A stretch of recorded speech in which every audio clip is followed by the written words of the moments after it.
Hey guys, would you like to learn how to catch more bass on your shaky heads, Texas rigged worms, Carolina rig, anything you're going to take and fish a soft plastic on?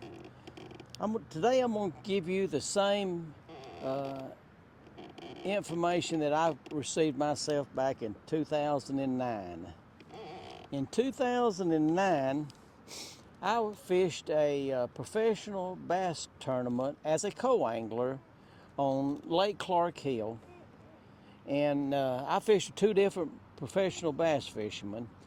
The second professional bass fisherman I fished with, which was the second day that I fished, was the one that I received this information from.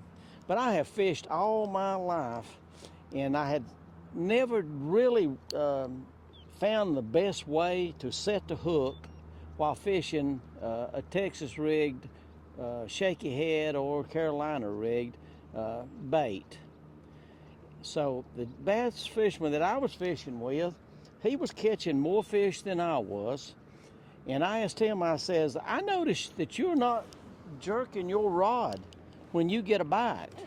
That it looks to me like the only thing you doing is reeling.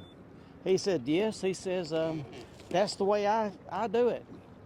And I said, it appears that it's working for you. I says, but how is it that you do that and you don't set the hook on them and you don't spook the fish? He said that when he gets a bite, I said, tell me exactly how you do it if you don't mind.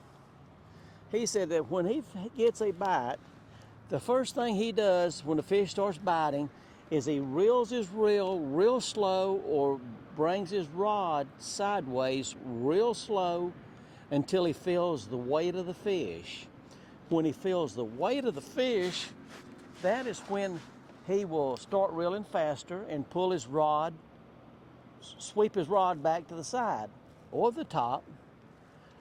And I said, why does the fish not feel you when you wait till you feel the weight of the fish?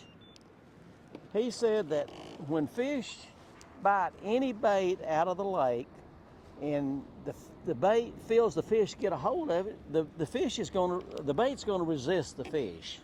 So the fish is used to feeling something on the other end. So when the fish feels you, he just feels like it's the bait trying to get away from him. And he says what they actually going to do is they're going to hold on to it even more. And he said, but yeah, he says sometimes the fish will let go of it. But he says if the fish lets go of it, if you did not jerk it hard, the fish are going to come up there a lot of times and hit it again. He said when you jerk your rod hard, like a lot of people do, he says the only thing that does, if you miss the fish, he said you don't always miss the fish, but sometimes you do, of course. Right there he is. Now see, I didn't set the hook. The only thing I done when I felt the weight of that fish is I raised back on it. I did not jerk it like people do. I just raised back on my rod and I had the fish. That's a decent fish. But what he said to do is just pull back on it. He says the fish will hook itself when you do that. That's a decent fish right there. And I started paying attention to what he said, and I started doing that, and I have improved 90% better than what I was doing before I started doing that. Most of the time, I'd say 95% of the time, when I feel the weight of the fish, maybe 98% of the time, when I feel the weight of the fish, I catch that fish now. That's a decent fish. And there's an example of it. That fish right there did not do nothing, but when he hit it, rather than me jerking it, I just started feeling the weight of the fish. I started reeling a little bit on that one. I started reeling slowly, and when I felt the weight of the fish, then I started reeling fast and I raised my rod up and it hung the fish. What he told me really works, and there's a perfect example of it.